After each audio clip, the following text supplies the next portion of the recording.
Good evening. I'm Christopher Sullivan Diaz, and our sports ticker is brought to you by the experienced advisors at Stonebridge Wealth Systems.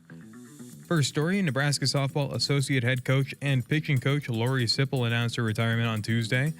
Sipple played 4 seasons at Nebraska from 1985 to 1988, before serving on the coaching staff for 37 seasons from 1990 to 2026, including the final 23 seasons as an associate head coach. Next story, Nebraska's Dylan Carey has been named a finalist for the 2026 Brooks Wallace Award. Carey, the second Husker finalist in program history for the award, honoring the nation's top shortstop, is one of 5 finalists.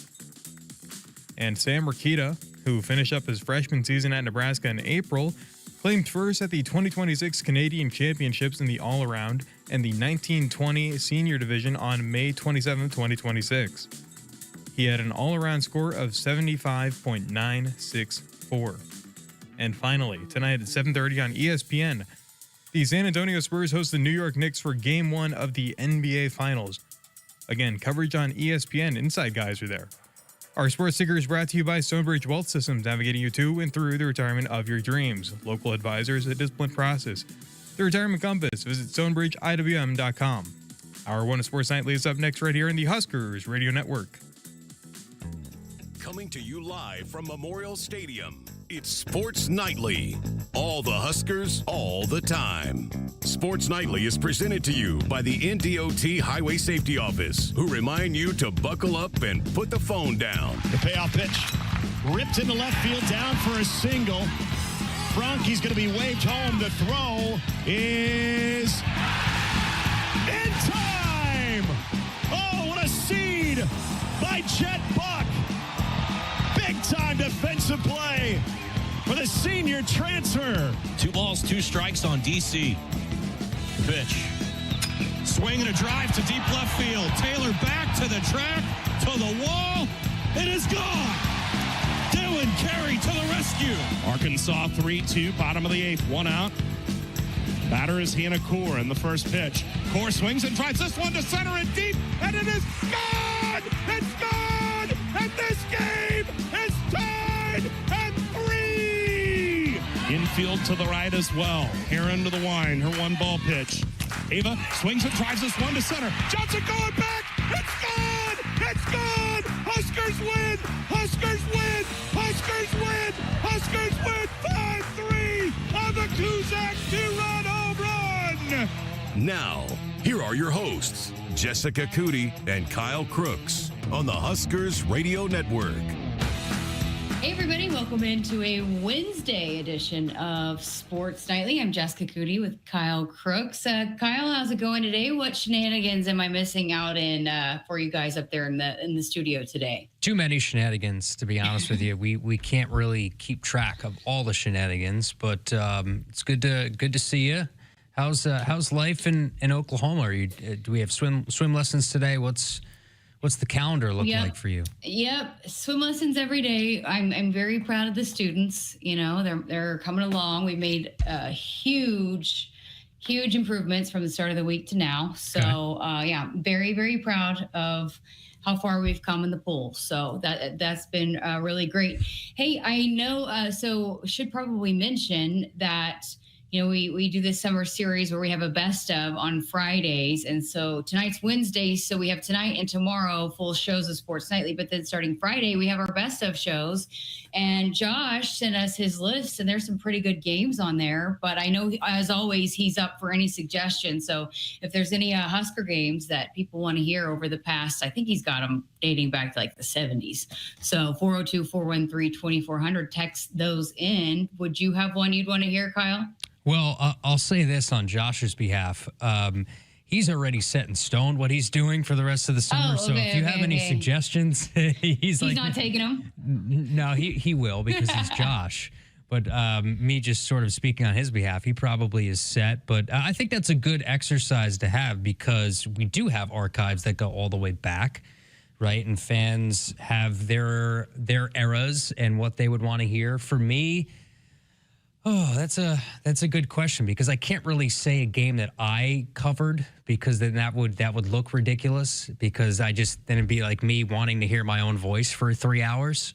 right? But if I'm thinking specifically, like, I think we had the one baseball game that was most notable is on Josh's list that I had called. That was the Auburn win on Friday night with Will Jeske's home run in the 10th inning. That was a pretty good comeback on the road. I say that was probably top of the list, and he already had that on there.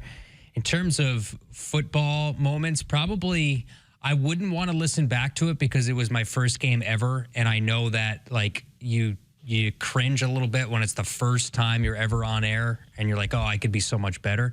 But probably the Cincinnati game was the most memorable from this past football season, I would say. Yeah, I was going to ask you which ones of yours would you want to hear. So, I mean, I listen to my games in my ear all the time. That's why I always have headphones in, so I'm sick of hearing myself. But I would say the most interesting of all of them would be the Cincinnati game. I mean, the UCLA game was a good one. TJ Latif's first career start. I think the Michigan State Northwestern games, those are really good football games with unique challenges within itself. I think those two games are pretty cool. And then that would take us through the rest of the summer. So I have my list. How about you? Well, first of all, correct me if I'm wrong. I do believe, because we had a lot of folks asking, are we going to get the one NCAA tournament game in that list? I think it's on there, right, Josh? Yeah, he says yes. Yeah. Now, I don't know if there's going to be people in FBI jackets showing up to our door at the studio once we play it, but we're going to try. Yeah, so I know a lot of folks were not happy, and we had to explain it a lot of times. I know people wanted to hear that game on the Huskers Radio Network with Kent Pavelka. So I guess I probably shouldn't really give too many details, but if you know, and you're going to be able to hear it here this summer. So there you go, a little teaser moving forward. So we've got some good ones on the list. Mm-hmm. Josh, as always, does a great job picking them out. You want to talk about a guy that knows Huskers radio and knows all the games that should be played. So we trust him to do all that work. But I was going to mention that, I think, like a month ago, if you have some games that you wanted to hear, but I dropped the ball on that one. So he's put together a fantastic list. But hey, you never know. We might need another one, or, start working on next year. So if there's games, I guess, let us know that you want to hear, or maybe we can just talk about it, Yeah. We talked yesterday about there too. Yeah. He's got some older ones on there too. We talked about the dog days of summer, so you never know, what we might need. Yeah, there's a lot. You didn't answer my question. What's your game? Oh man, I'm trying to think what was the ones I was a part of. The Colorado game last year was just electric, or 2 years ago, sorry, at home. That was last year. No, not last year. I'm still thinking of last year. Yeah, being I hear you. 2024. You know what I mean? I feel like this year is with your first year. So, but the game and obviously with Greg's situation, him being able to be in the booth with that and all that, like, it just was, that was epic. It was absolutely. And I was not able to be a part of the Colorado-Nebraska rivalry. I was not here and embedded in it. And then for me to get to experience it, going to Colorado the year before, and their fans were awful, as people have noted. And then getting to actually beat them handily here, it just, and the atmosphere, like, I had my IFB cranked. I had it cranked as high as you crank yours. Yep. And I had the soundproof headphones, and I have never had an issue ever in my life, and I could not hear very well at all. I mean, I was having to, like, at times squeeze the headphones into my ears.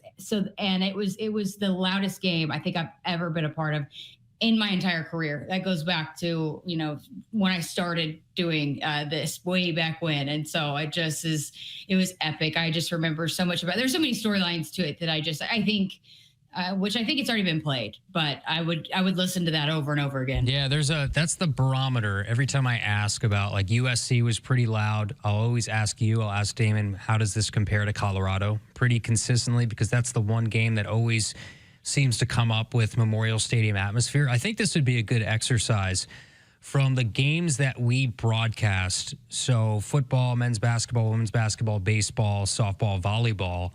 The best game of the year from each one of those sports, not necessarily for Josh to dive through and create full best ofs, but just from a fan perspective, what's your most memorable game I could easily probably say for men's basketball is the Vanderbilt OKC game. The first tournament wins probably up there against Troy, but I would say the Vanderbilt game would be one. Women's basketball, maybe the shot from Britt Prince at Washington probably stands out. Football, we kind of had that debate. There's a few ways you can go. Probably Cincinnati early on. Volleyball, you'd probably have a better feel of maybe the match early against Kentucky, probably in Nashville, might be up there. Baseball, they just swept so many people, up until the postseason. But probably that Creighton match. But I think just the way they set the tone in PBA with that the ABA showcase, whatever it's called. And, you had some epic teams in that. And the way that they came out of the gate, we're like, whoa. I mean, we knew that team was going to be good, but the way that they came out of the gate, it's like, this team could win a national title today, you know?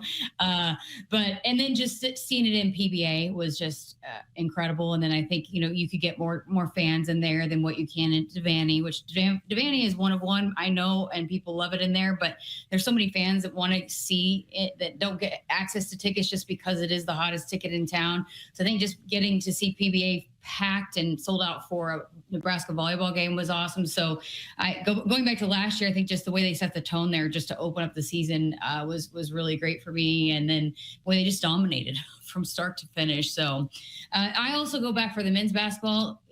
Men's basketball is Michigan State was, right out there was right after the holiday break, and the students weren't there, which goes back to a couple of years ago. We talked about the Purdue game over and over again. But I think, you go on the road at Illinois and, kind of caught some attention. But I think when you come back and you beat Michigan State, I think that really solidified their spot, moving forward, maybe showing that Illinois win wasn't just a fluke. And then they kept stacking them up.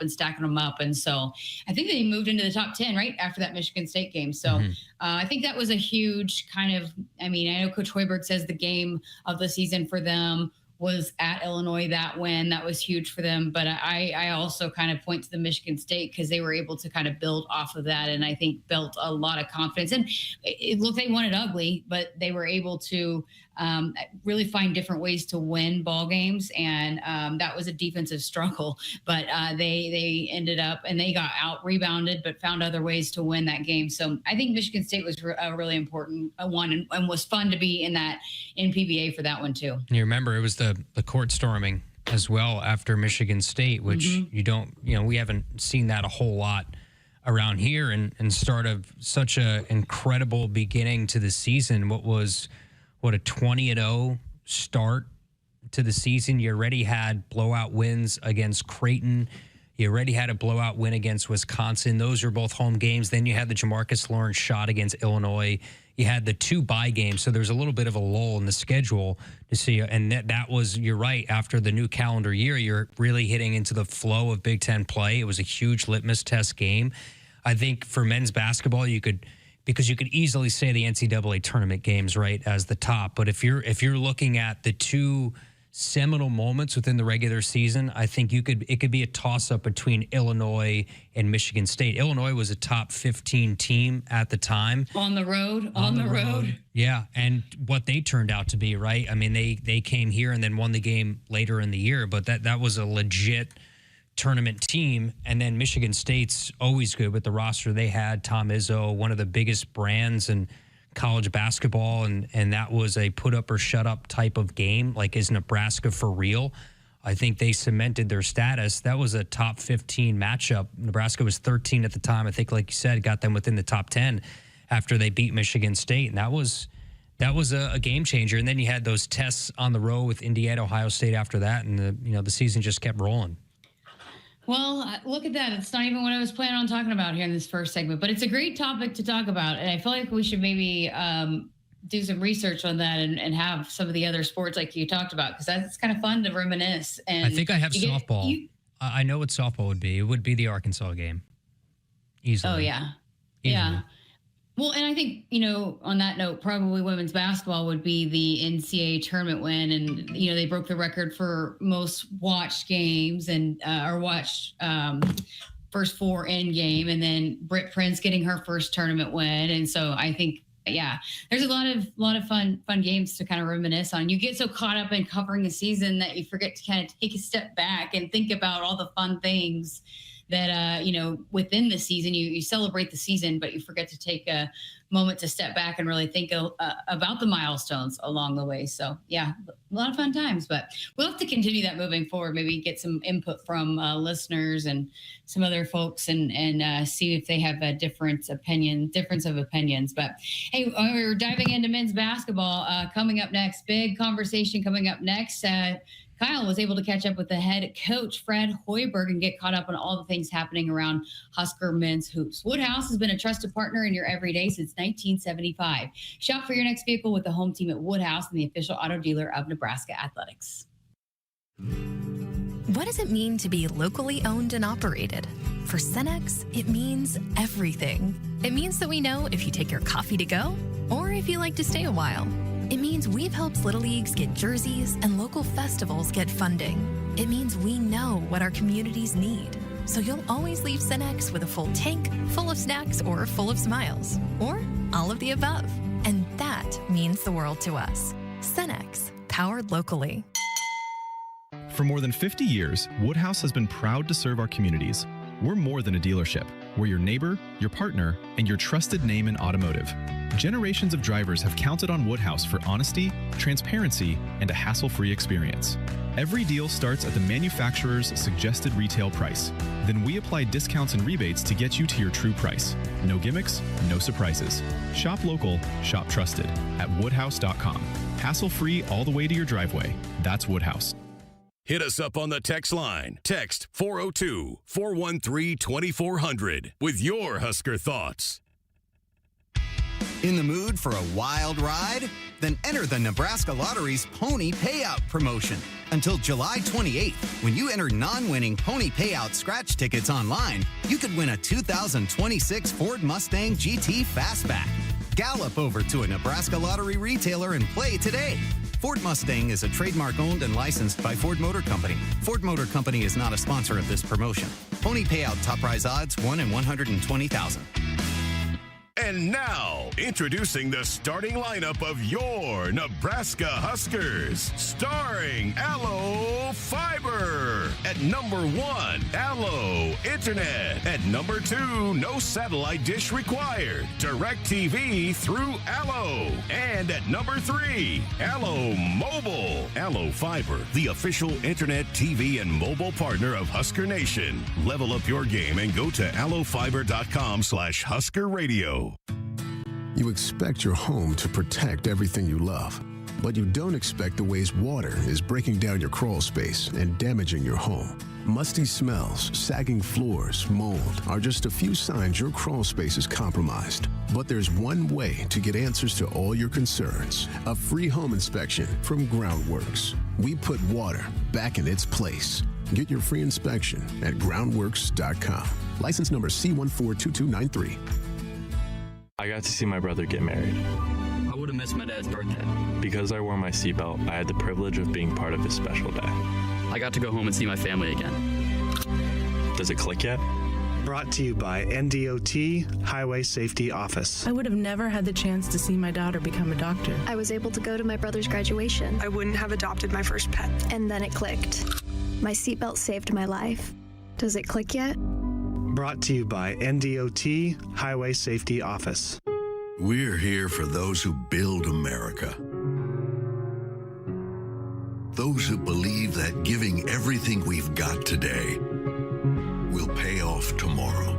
Who will drive America forward for 250 years to come. If that's who you are, you value what we value, and you should pay what we pay.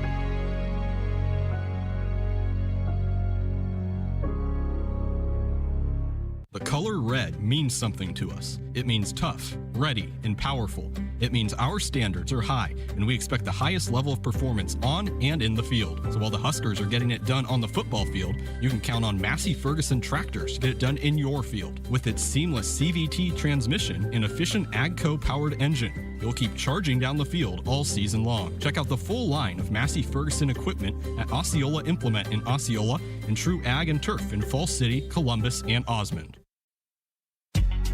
Akrs Radio Network Broadcast Center is sponsored by Akrs, where it's mower season. Get 0% financing, professional setup, and local support you can't get at the big box store, only at Akrs, the Midwest premier John Deere dealer. Back here on Sports Nightly, Kyle Crooks. Look who walked in studio. First time in a while.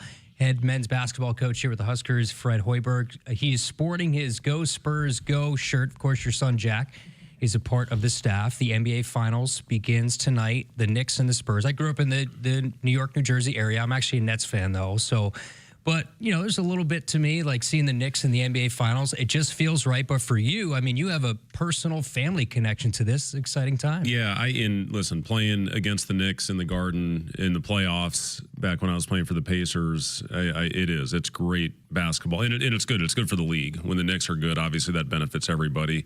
But yeah, I'm all in on the Spurs. We were able to go to a couple games in the Timberwolves series and went to game 3 and 4 in Minnesota, went to game 2 in San Antonio, and it was just an awesome trip. And to see that team and how it's come together, obviously they got the most unique player in the game with Wemby, and just to be able to see Jack, went to a couple practices over the last year, and it's really cool. He's got a great role on the team. I love how they do it with their staff. I've actually adopted some of those things with our staff.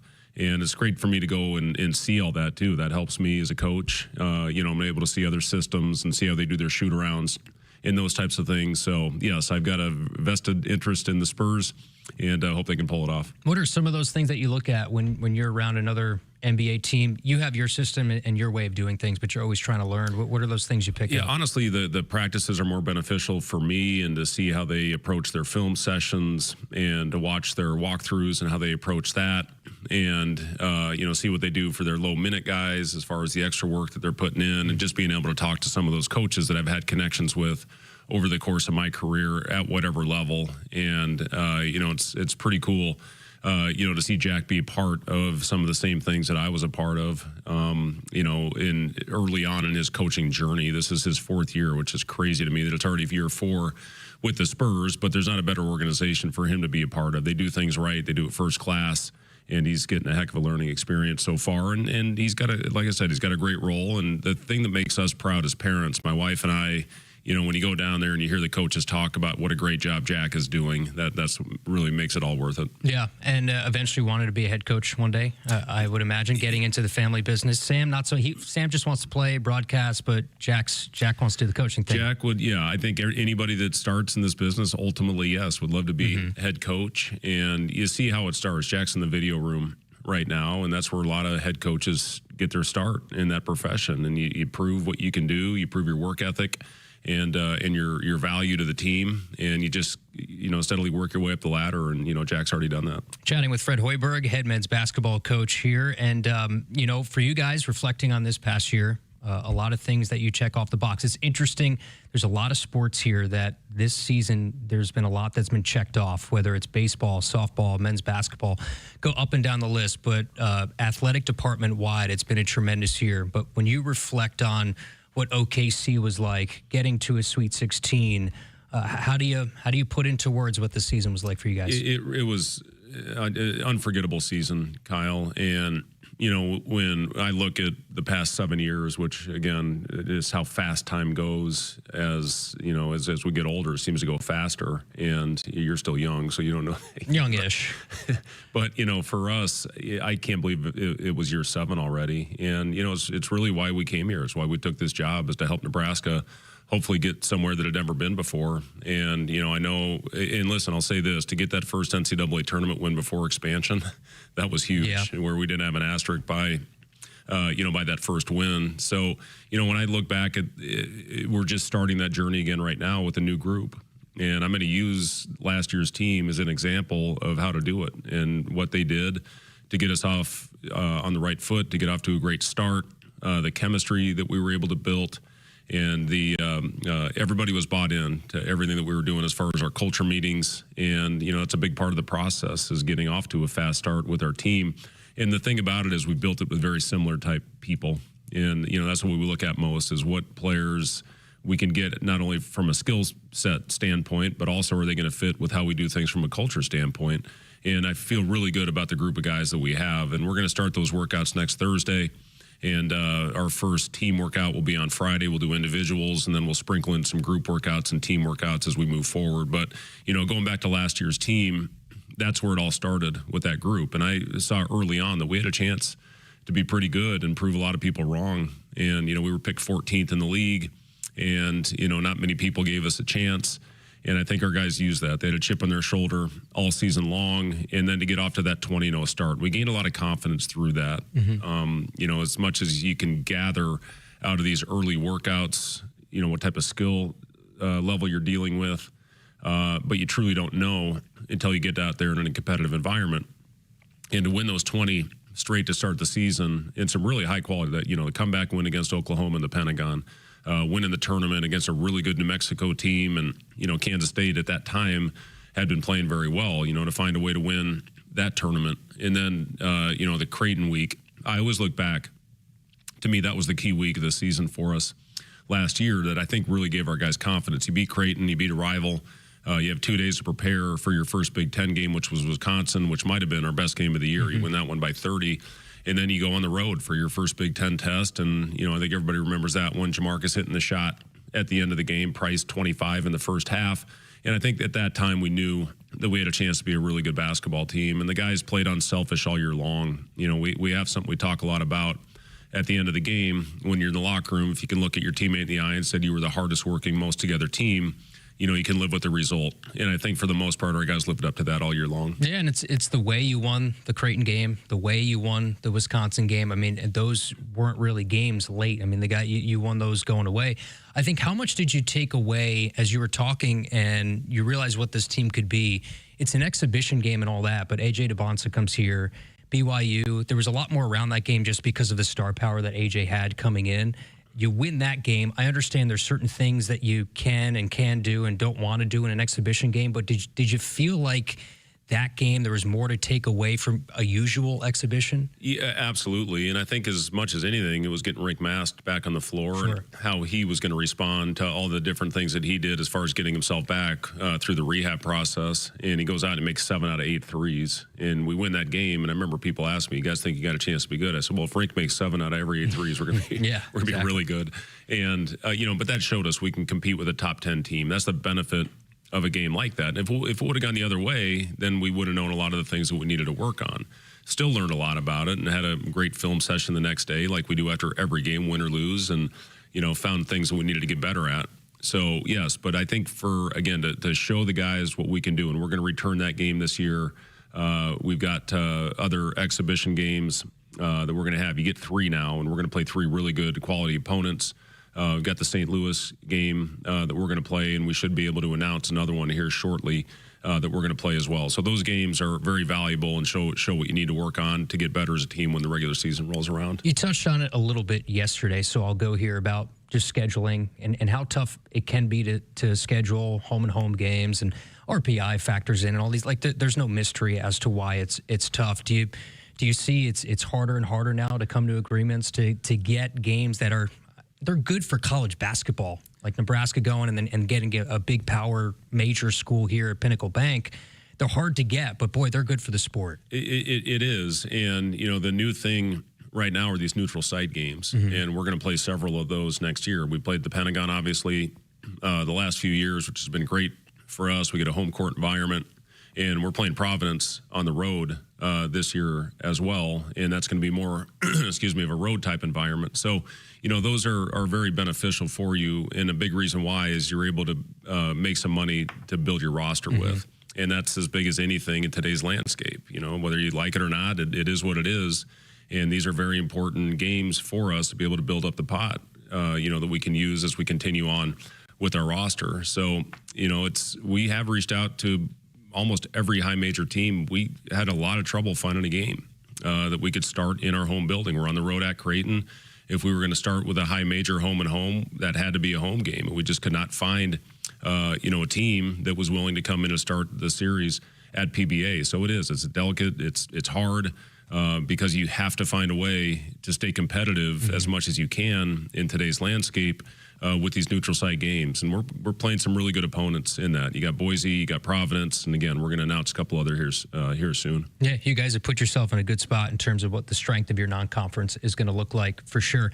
Retention, that was probably top of your list. Getting Price, Braden, Connor, Kale, that group of guys, and you lose some. That's all part of it, right? But how key and how high was it on the list, retention, for you guys? That's number one. You need to get the guys back, excuse me, in your program that help you get to where you are right now. And Price being first team all-league, Braden being the sixth man of the year on the all-freshman team, those guys are huge. Connor was a big part of it the year before, so to get him back for a fifth year and, a guy that knows what we're doing. He knows the system. He knows both the offense and the defense. Leo Curtis, another guy that we feel very good about getting back, and I feel confident that he's going to take a big jump this year with the development that he had a year ago. He took full advantage of opportunity when it presented itself, which wasn't a lot, but he was great when his name was called. Kale obviously has had some really good moments for us, and looking forward to getting him back on the floor as well. So 100%. Number one is retention and getting the guys back that have helped you get to this point. What do you like about the guys that you brought in from the transfer portal? I mean, you have to go out and get guys that fit your system. It's one thing to go out and get the highest price guy or somebody with the crazy skill set that really pops off the tape, but for you guys, it has to fit into your system. How do these guys fit into what you want to do? Yeah, it was when we met as a staff and talked about how we were going to fill some very important shoes of guys that left with Sam, with Jamarcus, with Rink, Kendall, and Jared gave us good moments as well. Not only on the court but off the court with their leadership. So, to try to identify the right players. And as I said earlier, not just from what they do from a skill standpoint, but what they do from a culture standpoint, because we feel really good about where things are with our program right now. So, I'll start with Trev. He is a guy from Utah Valley. The other thing we talked about was getting players from winning programs. And, they won the regular season the last 2 years. And the thing that I really love about him, we wanted to get a guy that could really facilitate. And he was one of the top guys in the country, one of the tops in the portal as far as assists per game, assist to turnover ratio. He just makes simple plays. He's a really good pocket passer, a really good shake passer.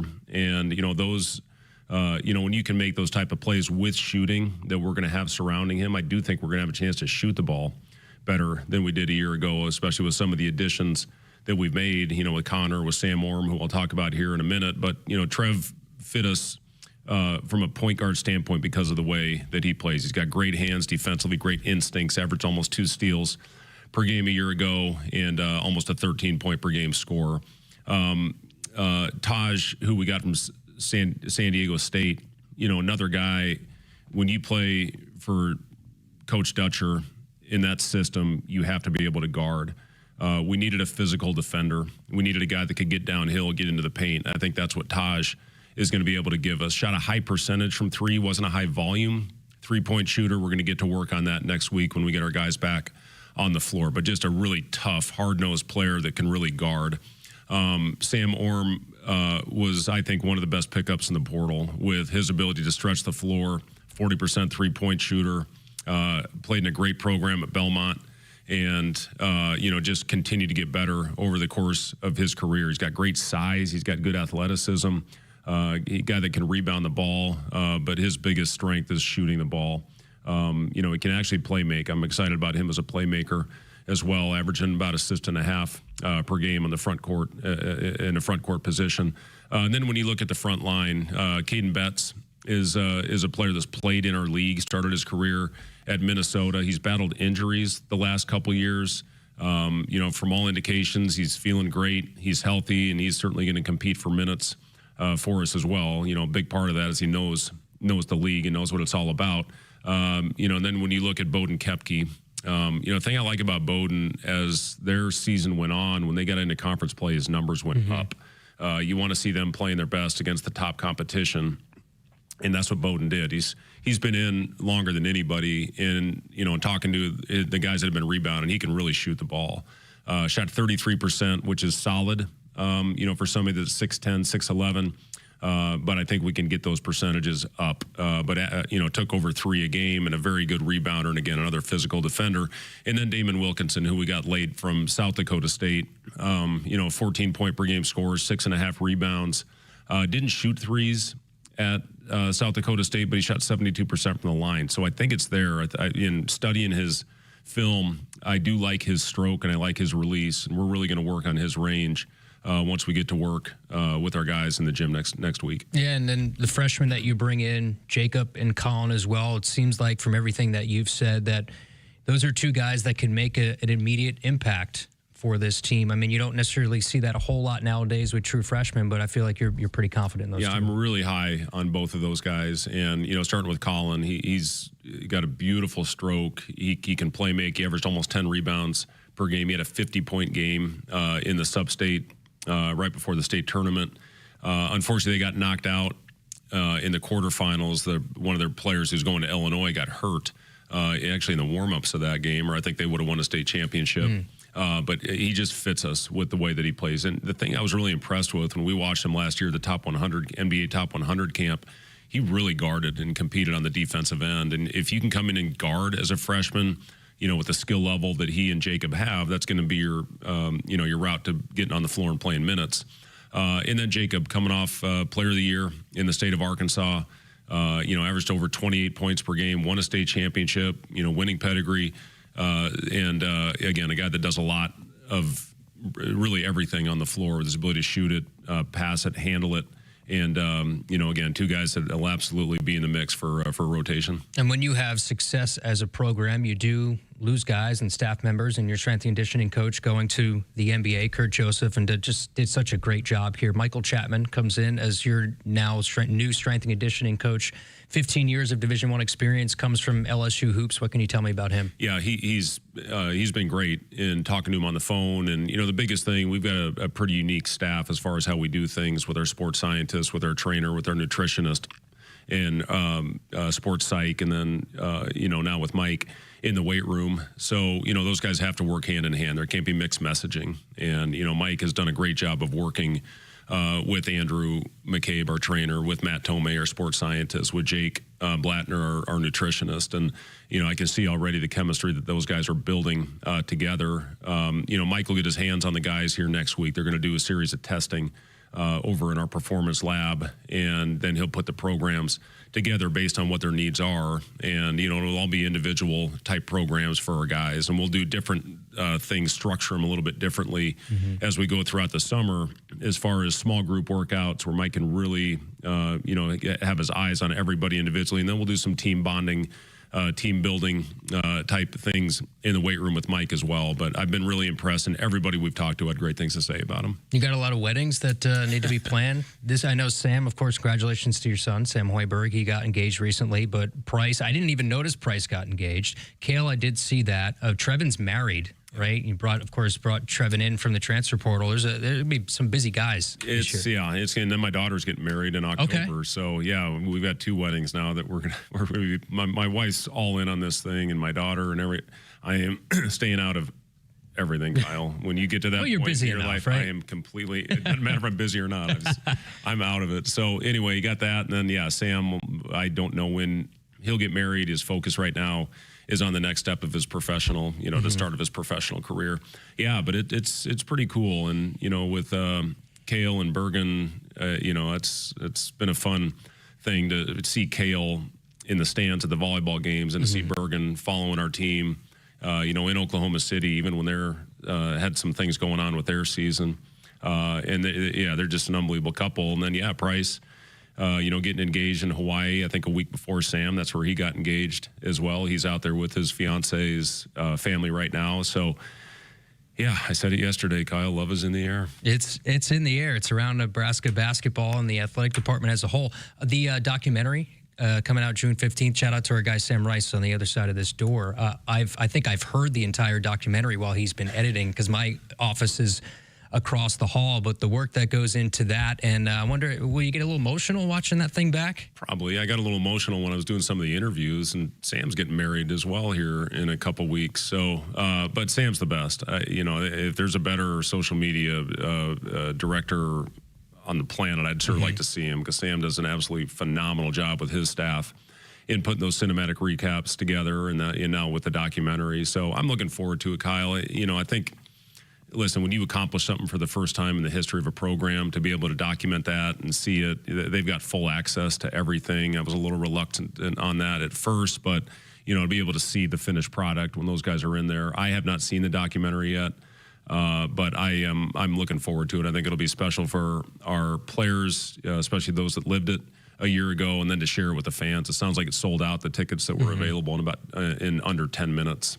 So it's going to be fun to relive it, just like it was during the season, to share all those special moments with our fans. Made it all worthwhile. Yeah, to see all the work you guys put in as a staff, and having a chance to talk to the entire staff this year, and Luca and the work that he does and his staff. It's just awesome to see the success that you had. You have any vacations planned for yourself, like a getaway at some point? My wife and I got away. May is kind of our quiet time. Okay. We have a couple recruiting events that we were able to go to, but my wife and I had about a 5-day stretch where we got away, and it was really nice, to get out of town, because it is a grind right now, Kyle. I mean, from everything with the season, our busiest time of the year now is when the season ends. Yeah. The day it's over, you're working, trying to get in, when the portal opens up right after the championship game this year, it was Zoom calls, talking to agents, trying to get the kids that were going to come visit, who we needed to go out and see. So that really has become a busy time for us. Back in the old days, you used to be able to actually exhale and unwind and recharge, but you can't really do that now until May if your roster's set. If your roster's not set, you work through that time. But we were fortunate. Damon was the last piece that we were able to get filled. We actually do have one roster spot left, but we're going to hold on to that, see how the summer goes, and figure out what we want to do with that. But yes, to be able to get away with my wife, because listen, the spouse of a coach, there's a special place in heaven. Yeah, for those it's people. A lot of sacrifice. A lot of sacrifice. So to be able to get her out of here for it was a quick 5-day trip, but it was awesome. No, great stuff. And one thing I've learned is this town loves basketball. I know we get wrapped up in this being a football town, but being around here this year, this place loves basketball, and you're a big reason why. And the efforts you've put forward, and the roster and this team was special, and it ain't stopping here. Good momentum heading into next year. Fred Hoiberg, thanks for coming in. It's always good to chat with you. I guess we'll do your coach's show coming up in October, November. I don't know. Seamus will have it on the schedule. Right? Yeah. Great seeing you, Kyle. Thank you. Good to see you. Yep. Fred Hoiberg joining us here in studio. We'll continue with the show after this. We're here for those who build America. Those who believe that giving everything we've got today will pay off tomorrow, who will drive America forward for 250 years to come. If that's who you are, you value what we value, and you should pay what we pay.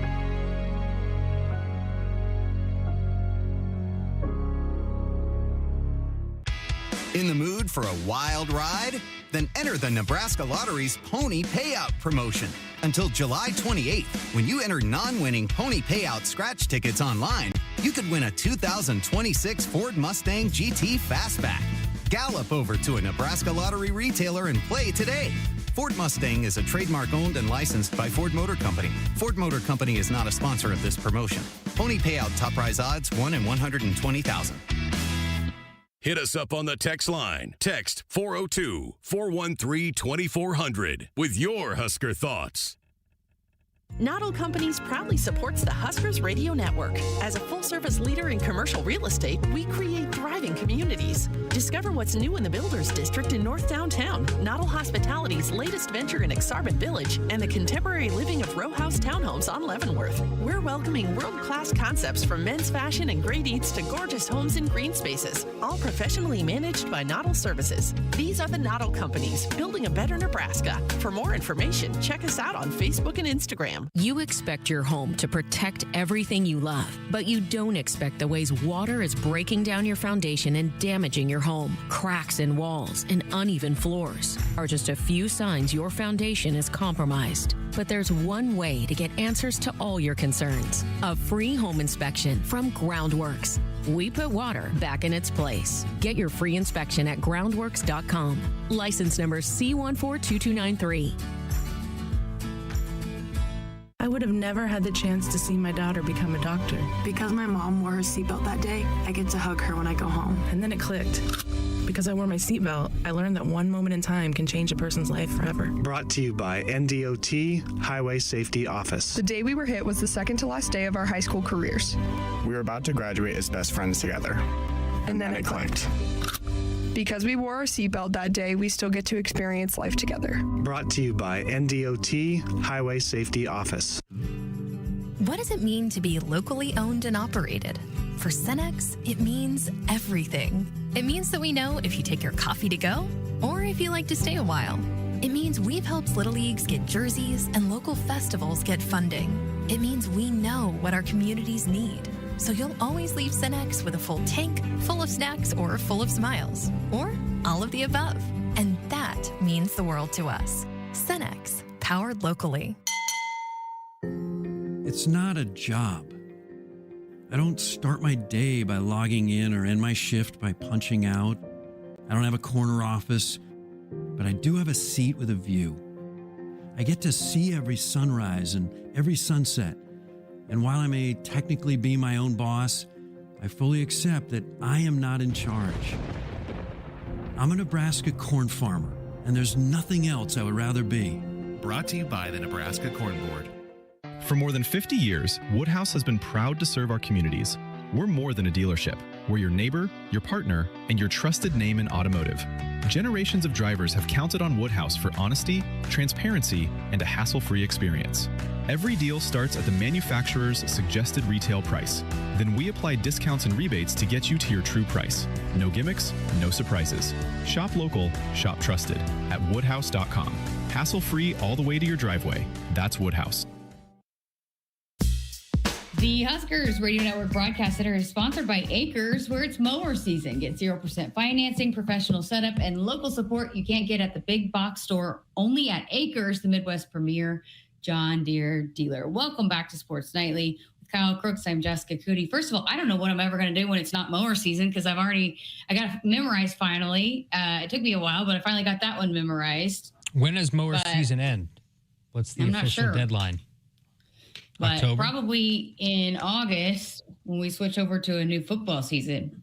Hopefully it's Does mower season coincide with the start of football season? We just end mower season once football season starts? Is that how that goes?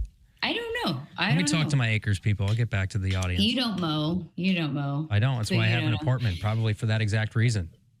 Well, hey, great stuff with head coach Fred Hoiberg. He's obviously, that's what's crazy about basketball specifically is, there's right when the season's done, you have to hit the portal. And I know it's kind of like this for every sport now, but with basketball, because of their practice schedule and what they are allowed to do in the summer, it's literally nonstop for hoops. Yeah, and he echoed that sentiment. He had some vacation time, I think last week or so, where he was able to get away. But after the national championship, it's transfer portal time, and previous to that, you're already examining, okay, who's going to be on this roster? Who do we want to go after when the time when you're able to go after certain talent?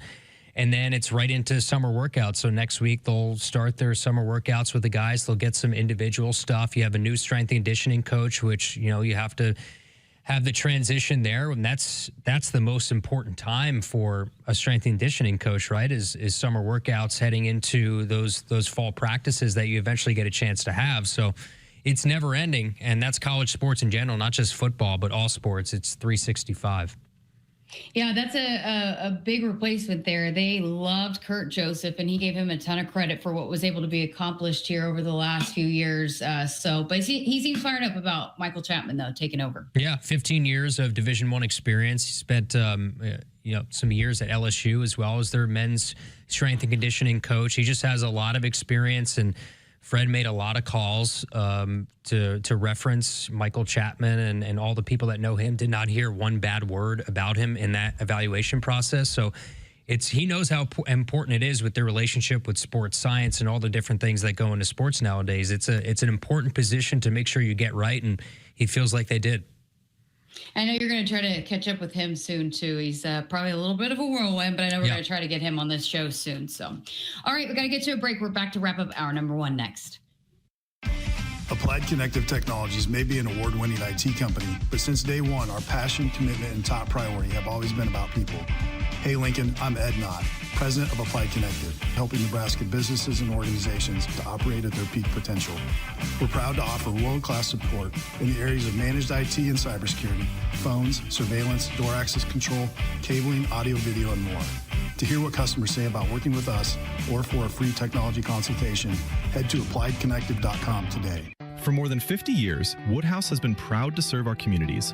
We're more than a dealership. We're your neighbor, your partner, and your trusted name in automotive. Generations of drivers have counted on Woodhouse for honesty, transparency, and a hassle-free experience. Every deal starts at the manufacturer's suggested retail price.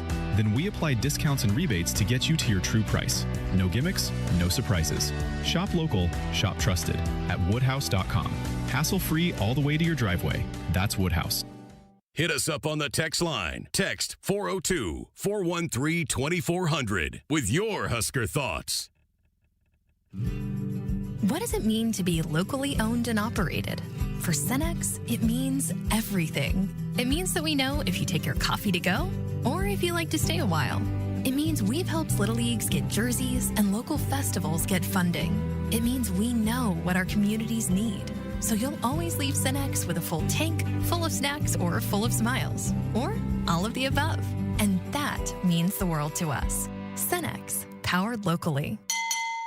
From the chant of Husker Power to Allo Fiber powering your home and Husker Nation, Allo is the teammate you can trust. Whether you're streaming at home with Allo Internet, watching on the go with DirecTV through Allo, or checking stats and scores on Allo Mobile, Allo keeps you in the game. With Allo plus DirecTV plus Allo Mobile, you get the ultimate teamwork. Internet you can count on, TV you can stream anytime, anywhere, and nationwide coverage you can depend on. Bench the other guys and team up with the official Internet, TV, and mobile partner of the Huskers.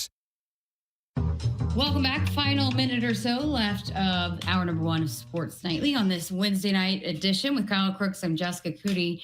Hey, had this text come in from your guy Art in Los Angeles. We were talking about Nate calling the bats of Texas bomb pops, and he called them rocket pops. And Art was actually the one that texted in and told Nate he was wrong on what he was calling them. But he said he felt bad that he was correcting Nate the Great. And that's something I would never do with Kyle because Kyle is never wrong, LOL GBR. But listen, right. Art, we need to stop feeding the ego here. He's feeding the Kyle. beast. It's big enough. It's big enough. He's feeding the beast. No, I agree on all points there from Art. Nate is great, and I am always right. So I was telling my mom about, she's about to make some more of her cookies that everybody likes that Duke said was a 9. But I showed her a demonstration of you smelling the Tupperware because you wouldn't eat it. Would you eat a bomb pop? Like, would you eat sweets like that? Other than, I know we know about the soft serve ice cream. I would. Is there anything like a popsicle like that? Yeah, because there's some that are a little bit on the healthier side. Some of the natural. I think those are. I would dabble. I would dabble 100%. It's a summer staple for me. Just get the lower calorie ones, healthier ones. Well, the folks would be proud of you that you did eat a steak the other day. I did. Almost left your plate clean. Well, I'm a Nebraskan now, so I got to start eating beef and steak and all that stuff. I got to fit in, right? DB was proud of you. All right, that's going to do it for hour number one. Hour number two is Sports Nightly coming up right after this.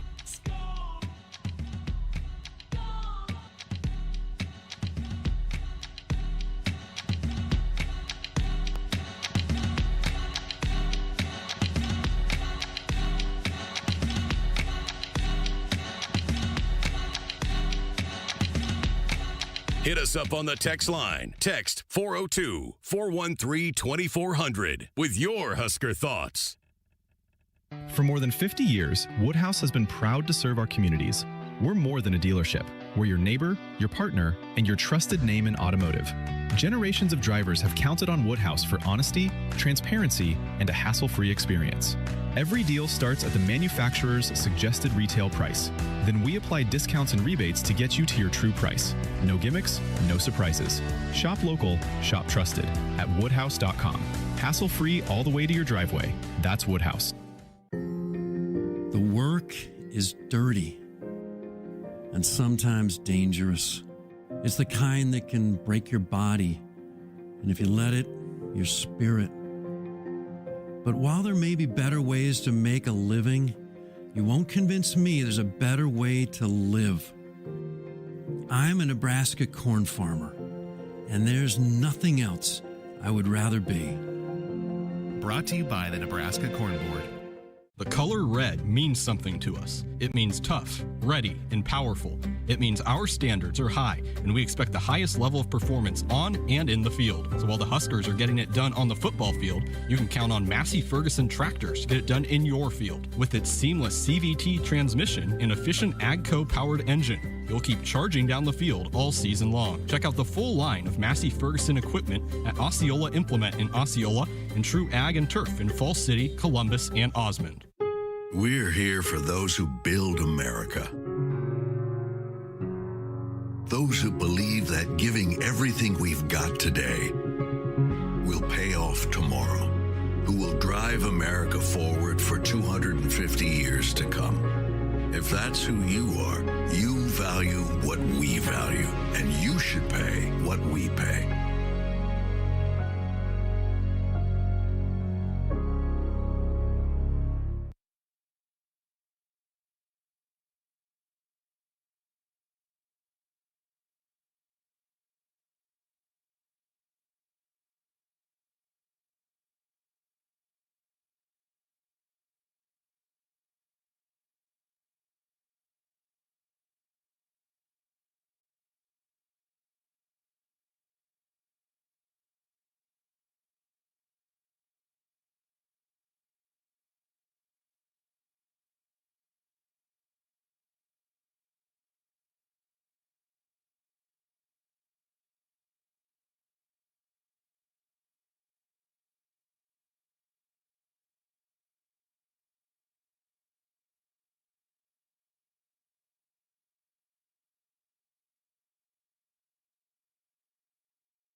Good evening. I'm Christopher Sullivan Diaz, and our sports ticker is brought to you by the experienced advisors at Stonebridge Wealth Systems. Nebraska softball associate head coach and pitching coach Lori Sipple announced her retirement on Tuesday. Sipple played 4 seasons at Nebraska from 1985 to 1988, before serving on the coaching staff for 37 seasons from 1990 to 2026, including the final 23 seasons as associate head coach. For our next story, Nebraska's Dylan Carey has been named a finalist for the 2026 Brooks Wallace Award. Carey, the second Husker finalist in program history for the award, honoring the nation's top shortstop, is one of 5 finalists. Let's hope every other finalist is a lemon. Sam Rakita has finished up his freshman season at Nebraska in April, claimed first at the 2026 Canadian Championships in the all-around in the 19 to 20 SR division on May 27th, 2026. He had an all-around score of 75.964. Finally, tonight at 7:30 on ESPN, the San Antonio Spurs host the New York Knicks for the Game 1 of the NBA Finals. Our sports ticker is brought to you by Stonebridge Wealth Systems, navigating you to and through the retirement of your dreams. Local advisors, a disciplined process, a retirement compass. Visit StonebridgeIWM.com. Hour 2 of Sports Nightly is up next right here in the Huskers Radio Network. Coming to you live from Memorial Stadium, it's Sports Nightly. All the Huskers, all the time. Sports Nightly is presented to you by the NDOT Highway Safety Office, who remind you to buckle up and put the phone down. The payoff pitch ripped into left field, down for a single. He's going to be waved home. The throw is in time. Oh, what a seed by Chet Buck. Big-time defensive play for the senior transfer. 2 balls, 2 strikes on DC. Pitch. Swing and a drive to deep left field. Taylor back to the track, to the wall. It is gone. Dylan Carey to the rescue. Arkansas 3-2, bottom of the 8th, 1 out. Batter is Hannah Kaur in the first pitch. Kaur swings and drives this one to center and deep, and it is gone! It's gone! And this game is tied at 3! Infield to the right as well. Heron to the line, her 1-ball pitch. Ava swings and drives this one to center. Johnson going back! It's gone! It's gone! Huskers win! Huskers win! Huskers win! Huskers win! 5-3 on the Kuzak 2-run home run! Now, here are your hosts, Jessica Coody and Kyle Crooks, on the Huskers Radio Network. And welcome back. Hour number 2 of Sports Nightly with Kyle Crooks. I'm Jessica Coody. A whole nother hour coming up for you here. We're going to talk some more track and field, because as much as we've kind of talked wrapping up the year of the 25-26 year, we still have one more sport left competing, and a sport that certainly is capable of pursuing a national title, and a lot of individual Huskers that are capable of bringing home some hardware as well. So we'll talk a lot of track and field here over the next week and a half, as they will compete next week up in Oregon. So tonight we're going to hear from one of the captains, and Kelsie Belquist, who has quite the story. So I can't wait to share that with you guys here tonight, but is part of the 4x100 meter relay. And that's been a big part of the track and field program this year, Kyle. They've been so dominant on the field events, but they've had to add some of the elements on the track to be able to continue to add points to the overall team score. But she's also a Big Ten champion in the 400 meter hurdles as well. So a big contributor to this track and field program. We'll hear from her here coming up in just a few minutes. And you're going to get a chance to catch up with Coach St. Clair. Yeah, tomorrow we'll talk about a lot of the individuals that are getting set to head to Eugene and his thoughts on their performance in the Big Ten championships. Also, the thoughts of, the new outdoor facility that they have, and just sort of how that played with Big Ten championships. But you mentioned Kelsie, and was part of a record-setting crew with the 4x400 meters that set a new record here at Nebraska. There's just a lot of great things that are going on the men's and the women's side for track and field. So we'll touch on all of it. And I know Coach St. Clair likes coming in here and talking about his program, and no better time. I think I said 4x100. I'm glad you corrected me. I always get that confused. But they also did for 4x100. They're also qualified for nationals as well. So both 4x100 and 4x400, they both qualified into nationals. But they did set the record for 4x400 meters. And that's the relay team that Kelsie is a part of. So we'll hear from her here coming up in just a few minutes.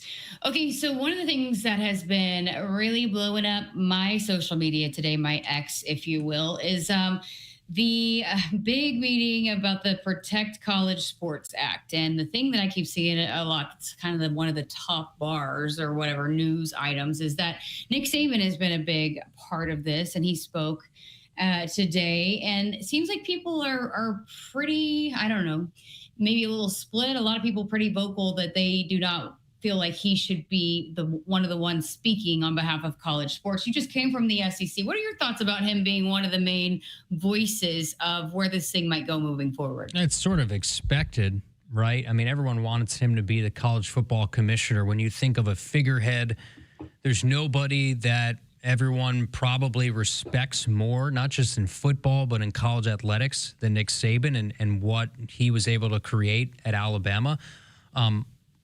I know for the changing landscape that Nick Saban's most definitely not on board with the amount of player freedoms that we have in terms of the ability, the player movement, the money that now has been thrown into NIL and takes away from team and chemistry and all those things. That's kind of anti to what the message has been for Nick Saban as a head coach. And it's clear he said that on College Game Day. He's not a huge fan of how things have been trending.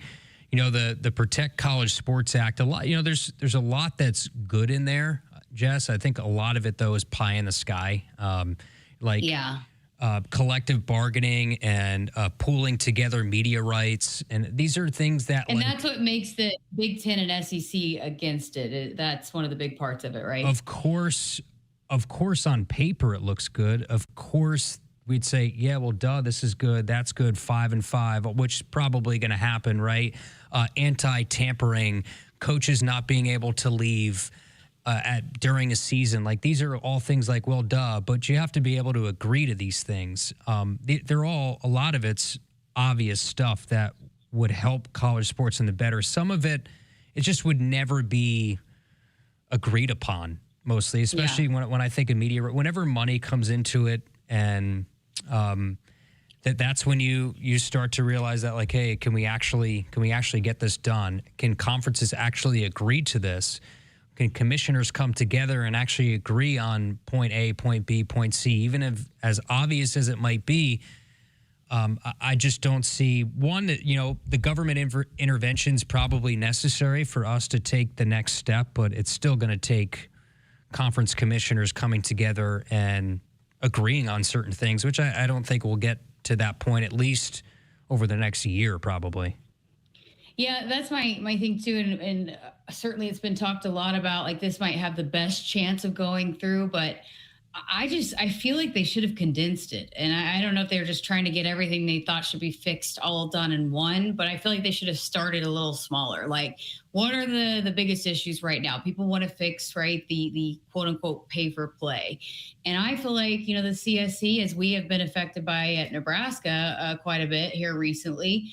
Maybe try to find a solution for that, and pass that and get that working. And then also, the transfer stuff needs to be worked out. But those are, to me, maybe the two of the bigger issues, especially when you hear from fans. And that was one of the things that they had talked about. Hey, we've heard from coaches, we've heard from commissioners, we've heard from fans. And so if you talk about the fan aspect of it, for me, what I've heard the most when people are asking me, is this going to get fixed? Is this going to fix? It's more about changing the transfer where you can't transfer every year.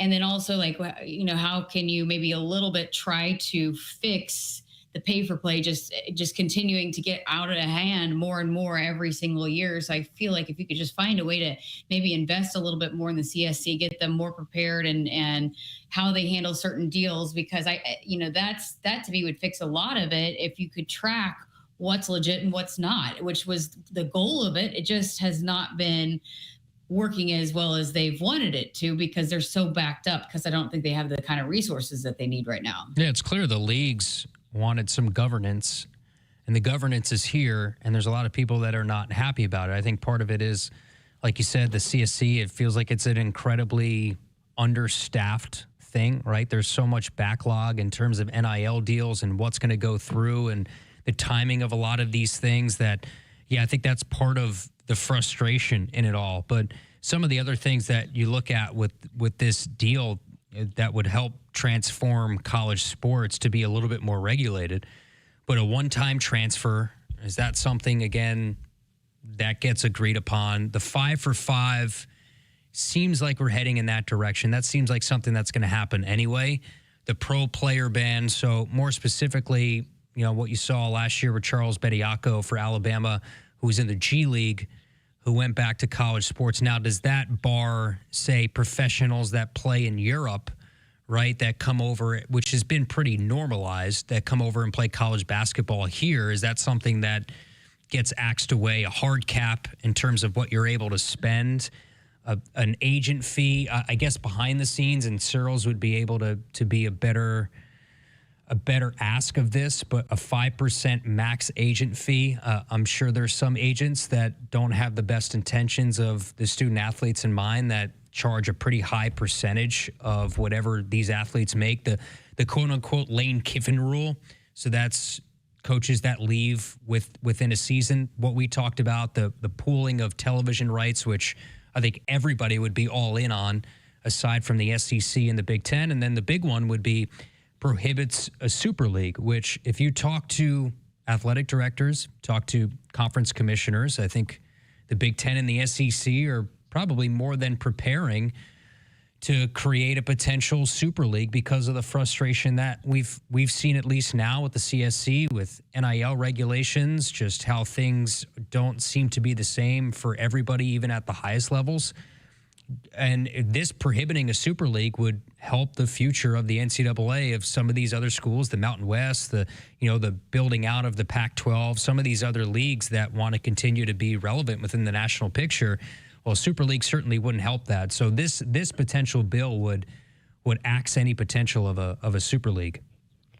Yeah, and I know a big part of it, too, is they want to protect the Olympic sports and the women's sports. And I feel like, again, we're in our bubble here in Nebraska because our women's sports are so well supported. And it's such a, something that's really important to this athletic department and to Troy Dannon is to be competitive at every single sport. And he, wants to put as much resources as he can behind the programs that, the women compete in. And I feel like if programs are going to make the decision to pull away from that, which I think that there are certain athletic departments, depending on what you get behind. So South Carolina, right? They're never going to pull away from women's basketball. They're always going to continue to invest in that. There are a lot of places that might just have one women's sport that they're going to pour everything into. But I feel like eventually that's going to pay dividends for places like Nebraska, who are going to continue to support, because they are going to be, among the top of the top if some of those women's sports fall off. But I know that it's something that they're trying to protect. But I feel like, with the growth of women's sports, hopefully they see the power of the investment in this. It might not be as viewed or as lucrative as college football. Nothing will, not even men's basketball is going to be as lucrative as football ever in the future. But if you continue to give it chances, we've just seen the growth and, the return on the investment every single year grow and grow and grow. So I hope that people won't give up on, being able to have maybe revenue generated by consistently across the country by women's sports as well. Yeah. And what this bill too, it encourages more of regionalism outside of football, which can pay for the travel that you have from the Big Ten's now a coast to coast league. And when you're talking women's basketball, you're talking softball, baseball, the Olympic sports, probably not the best way to go in travel expenses to continue to have those sports have to travel back and forth. And it's not the best for, student athletes and their welfare and getting the best out of them in competition when they have to travel cross-country commercial flights. So this bill presents, want to get back to more regionalism with all these sports and continue to foster the rivalries that have been lost because of this conference realignment, which really was the biggest domino that fell in all of this, and what the Big Ten looks like now, and the Big 12, and the obliteration of the Pac-12, and the addition of Texas and Oklahoma to the SEC. Conference realignment was a massive domino in all of this, and it did take away some of those rivalries and the regionalism that we love in college sports. It's crazy. I can remember sitting in a meeting at OU, obviously when I was still there, with the football staff, and them talking about the ruling in California that started the dominoes with the name, image, and likeness. And the first one that started there and said, hey, this is going to change college sports. And obviously it was, 10 years ago. And them just knowing, like staying on top of it, knowing like, hey, this is going to be wild once this happens. And sure enough, and I just, we continue to go back at this and blame the NCAA for not being prepared, not thinking ahead, not finding a way to kind of navigate this in a better way. But now we got to find a way to fix it. And there certainly needs to be some changes. I just hope somehow, some way, I'm glad it's not me, but somebody can figure out a way to come together and fix some of the issues. Because look, I'm not denying it. I mean, I think you and I both kind of skirt around it a little bit just because, hey, we just want to be a part of the sports and calling the sports. But there are some issues that need to get fixed. And I just hope somebody can do it. I don't know. I just don't think you or I are the people to do it. I'm not the person to do anything, to be honest with you. But this is a start. It's just this is very pie in the sky of let's list everything that's wrong with college sports and let's put it all into one bill. There's clearly some negotiation, some bartering that has to take place for this to actually go through and become something. I was speaking of Jeremiah Searles and, the Asian part of it, but I actually was just kind of chatting with him about the bill and all of that. And he just said, basically, the NFL model is what works. It's just impossible to implement because schools like Purdue and Rutgers will never have the kind of revenue like in Ohio State and Oregon. So it's just kind of like, and I just don't know if there's a way to implement that kind of model when it's not just about college football. There's a lot of other sports involved. Yeah, and then you penalize the schools just because they have money. It's the way we see Major League Baseball. There's the haves and the have-nots. When you have no salary cap, you do have thresholds that if you go over, you can get penalized with the luxury tax and things like that. But I think eventually you'd have to come to some sort of agreement that there has to be levels in terms of a potential salary cap in the NIL and the revenue share that makes this somewhat equal. There has to be a level playing field. And then there's plus two, right, Jess? There's the state laws for NIL in certain states and not for others. Like Nebraska has the benefit of a state law with NIL and other states don't. So it's just there's so many schools, it's hard to have a level playing field for everybody, but we have to start somewhere.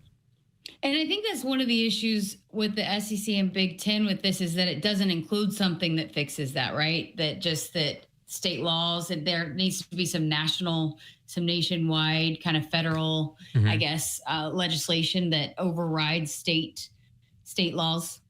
Yeah. I'm pretty sure that's kind of part of it too. Yeah, you have to have some sort of law on the books that keeps it uniform for everybody. And I think we're still probably ways away from that. Having the conversation with the actual federal government is at least a good start. I mean, we probably didn't think years ago the government would have their hands on this, but it seems like that's one way to potentially get us moving and potentially in the right direction. All right, enough of that talk. That's done us in for a while. Although I do think there's another pretty big ruling, right, that we got to talk about here coming up soon. But we'll save that for another day.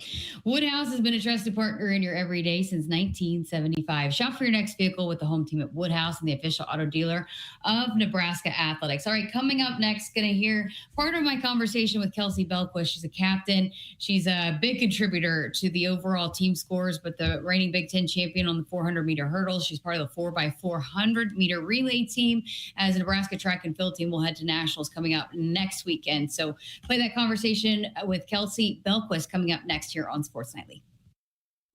We're here for those who build America. Those who believe that giving everything we've got today will pay off tomorrow. Who will drive America forward for 250 years to come. If that's who you are, you value what we value, and you should pay what we pay.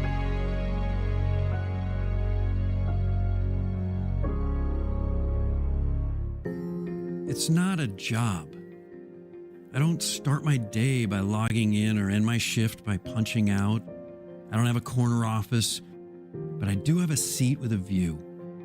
I get to see every sunrise and every sunset. And while I may technically be my own boss, I fully accept that I am not in charge. I'm a Nebraska corn farmer, and there's nothing else I would rather be.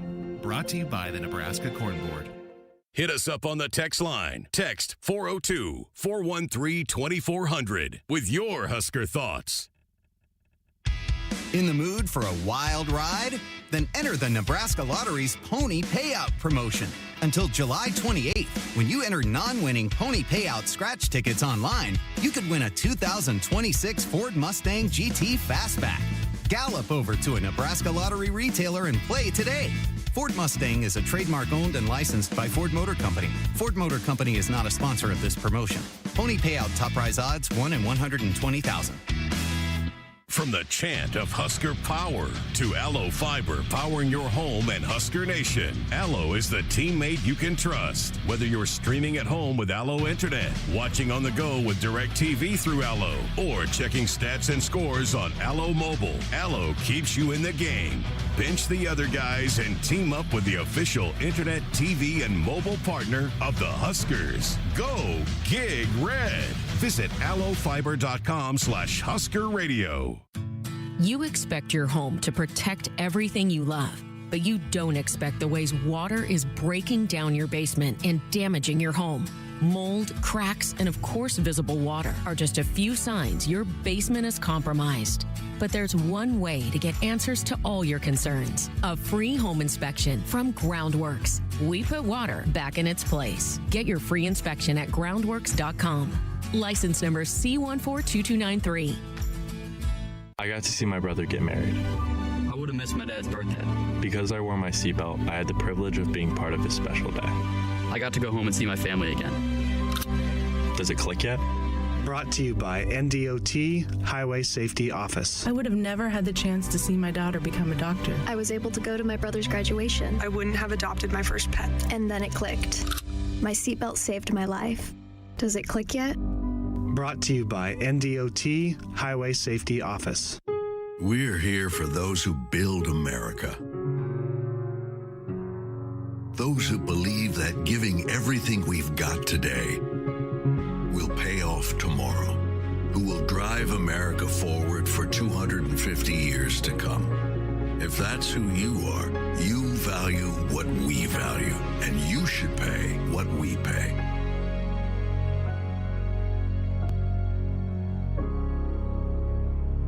The color red means something to us. It means tough, ready, and powerful. It means our standards are high, and we expect the highest level of performance on and in the field. So while the Huskers are getting it done on the football field, you can count on Massey Ferguson tractors to get it done in your field. With its seamless CVT transmission and efficient AGCO-powered engine, you'll keep charging down the field all season long. Check out the full line of Massey Ferguson equipment at Osceola Implement in Osceola and True Ag and Turf in Falls City, Columbus, and Osmond. The Huskers Radio Network Broadcast Center is sponsored by Akrs, where it's mower season. Get 0% financing, professional setup, and local support you can't get at the big box store, only at Akrs, the Midwest premier John Deere dealer. Welcome back to Sports Nightly. I'm Jessica Coody, and coming up next weekend, the Nebraska track and field team will head to Eugene, Oregon to prepare or try to chase down national titles, both for the team, men's and women's teams, and individually. And one of those very much could contend both for individual titles and team titles is Kelsie Belquist. She is a sophomore team captain, but had to overcome a lot to get to the point that she's at now. She's broken all kinds of records and is performing at her best going into the biggest time of the year. I had a chance to catch up with Kelsie Belquist and hear her story and how she's feeling going into nationals. Fresh off of Big Ten title, Kelsie Belquist. Welcome. Thank you. Hello. How are you? Good. Congratulations. That had to be pretty exciting, winning a Big Ten title on your home track. Yeah, it was awesome. It was surreal. It really was. To have the whole team there too was amazing. It was a good feeling. How was it with the wind? Well, it definitely affected time, but I mean, we're used to it. We train on that every single day, so those winds didn't really faze us that much. But you definitely, like everyone else, it was the talk. Yeah. It was, wow, how are we supposed to run in this? But we were like... So you have had an incredible spring so far, and even indoor as well. But it's been a process to get to this point, and I don't know if people know the journey that you've been through to get to this. So I want to dive into that and also kind of your background, because you have a really incredible story too. So I guess let's start. Maybe people don't realize that was just your 4th time to run the 400-meter hurdles. So what's the process been like? Because you came off an ACL tear in high school. So what was the process like to kind of get to the point where you were okay and felt good enough to run those hurdles? Yeah, no, it was definitely a very, very long process. So I came down in the summer before my freshman year and did a lot of rehab with the trainers here. And then after that, I had kind of a tough freshman year indoor. I was getting sick a lot, adjusting to college, and also getting hurt multiple times because my ACL, we were kind of pushing it more than we should have been because we wanted to run the hurdles. And so I did try in the fall to just practice them, and then kind of had a little bit of a quad issue. So we shut that down, and then he kind of brought the news to me like, hey, we're not gonna do them this year, which was obviously heartbreaking, but he just said like, your mind might be ready, but like your body is not ready. Yeah. Because I was like, that's what I did all through high school, and that's what I was signed to do was hurdles. And so to be like waiting and waiting and waiting and waiting, like I just wanted to do them. So then finally this year we started practicing them again, and I was obviously terrified, but we started with like little wickets and just kind of worked our way up to the big hurdles. And then, yeah, kind of just progressed from there. So when you said you were terrified, how did you work through that? I mean, what's that kind of process when it's the mental part of it? Yeah, I think I just have a really good support around me. Like my coach is super supportive, and like if I was not ready to move up a height on the hurdles or the wickets, we would stay at that height for a whole nother week. And then same with like my teammates, Aubrielle, she's also a hurdler, and she's obviously like, she's who I looked up to right away, and she's who I looked up to now. She's the kindest person ever, but she walked me through it. You know, she'd be like, no, you look great out there, even though I'd be like, oh my God, that was terrible. And she would tell me it looked good anyways. I'm like, I know you're lying, but it does make me feel better. So thank you. So she's amazing. But yeah, I think it's definitely just the support around me that kind of helped build my confidence as I continued. So again, you had ran it 3 times before the Big Ten title. So that first one, how did it feel? I was just like really happy to be out there again doing it. I kind of like, I've never really felt that way before a race. I normally get really nervous and just kind of like, okay, like I need to hit this time, I need to do this. But for that race, I was kind of like, dang, like this is actually like really fun. Like I'm really excited to do this again. And so I think that's why I've also really grown to love them over the past, I mean, it's only been a couple months, but it's because I've found like a real like joy in the sport again. Not that I didn't enjoy the 400, but I've signed to do this, so it's obviously my first love. Yeah, that's amazing. So, okay, you run your first one, and then your second one, third one, and you have continued to build, and you broke a program record already. So what was the process like between the first race and then what you felt when you stepped on the track for the Big Ten Championships? Yeah, so we actually weren't going to run it again in Arizona, but I thought that I needed it for just kind of like my mental side. I knew I could do it, but there was always like someone in the back of my head telling me like, well, what if you just got lucky? Which I don't really believe in luck, but it just was talking in my head and was like, well, what if you just got lucky? Like, I just needed to do it one more time to kind of reassure myself. And so we did it in Arizona, and then I was like, okay, like I feel good about this. And then just going into Big Tens, I knew that a lot of teams weren't used to the wind, and so I knew it was going to hurt them on the back half or wherever the wind was at. And so I knew I could use that to my advantage because we do practice in it all the time, so it's nothing new to me.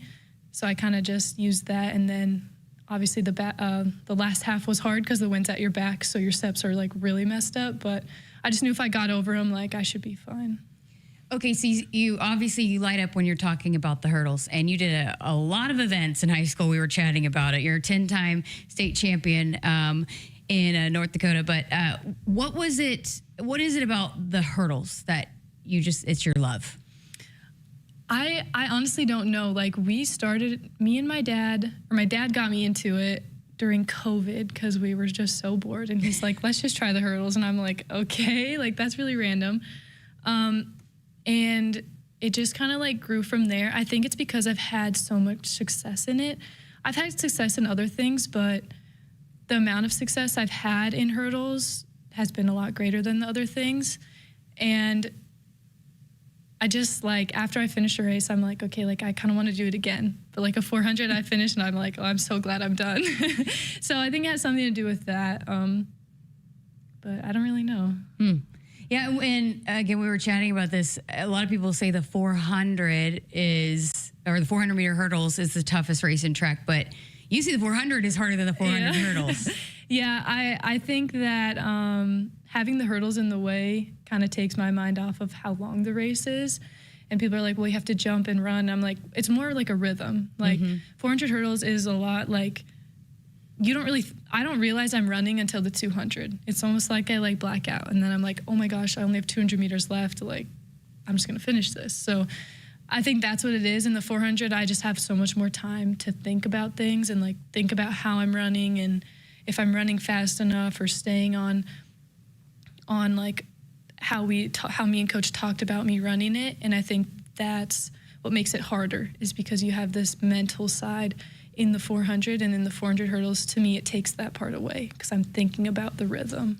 Okay, so I'm fascinated by this. So the rhythm, right? So it's about your feet, and making sure they're on track to get over the hurdle. Is that at the beginning of the race to get into the rhythm? Yeah. So you're supposed to have a rhythm throughout the whole race, but how we go about it, some people count their steps in between, but to me, that's like too much. So it's more about like if I'm hitting a lot of the hurdles with my lead leg, then I'm on rhythm. And if I'm like, we've done it so much in practice that it's just like second nature. So like you can kind of feel when you're comfortable, and if you hit with your opposite leg, it kind of just throws you off a little bit, but it's easy to get back on. So I think it's just, I think it's just like second nature. So. I'm glad I don't do it.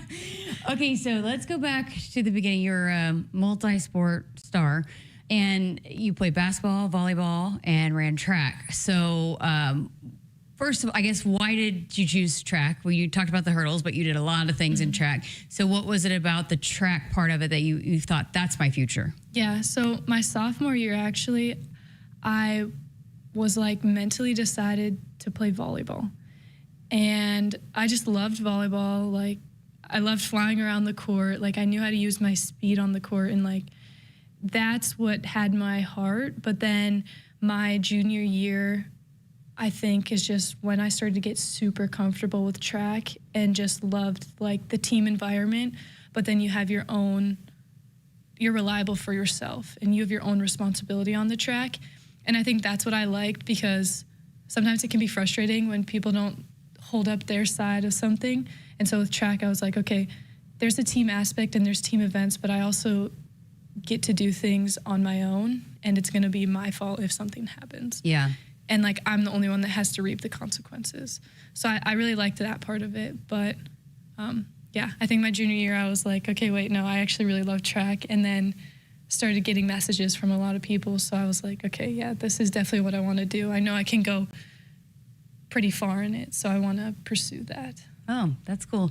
What position were you in volleyball? I was in outside, yeah. So I'm kind of short, so I probably wouldn't have gone very far, but I just really liked it, and I had somewhat of a bounce, but I really liked just flying all over the court and the game of volleyball. How much did just being a multi-sport athlete kind of shape you into being even the track athlete that you are? I think it helped a lot. Like, people, I'm a part of She Sports, and I get questions a lot about just focusing on one. Yeah, do I just focus on one, or should I do multiple things if I want to go far? And I always tell them, like, do multiple things. I think that has helped me into the athlete I am now, because I guarantee I would not be as good as hurdles if I hadn't have played volleyball. Because you work so much on all these other aspects. You're jumping, just all these other things that I don't think you get from just doing track. That's great. Okay, so your dad was your coach in high school. How was that? It was love-hate. I think for some sports it was different than others. For track, it wasn't that bad to me. But like basketball, we were like yelling at each other on the court. It was really bad, but for track, I really, really liked it. So you had a ton of success in high school. When you tore your ACL, it's in your senior year, right? How did you work through that in terms of, it probably was the biggest loss, right, that you had experienced at that time? Was it just devastating to you in the moment? Yeah, it was.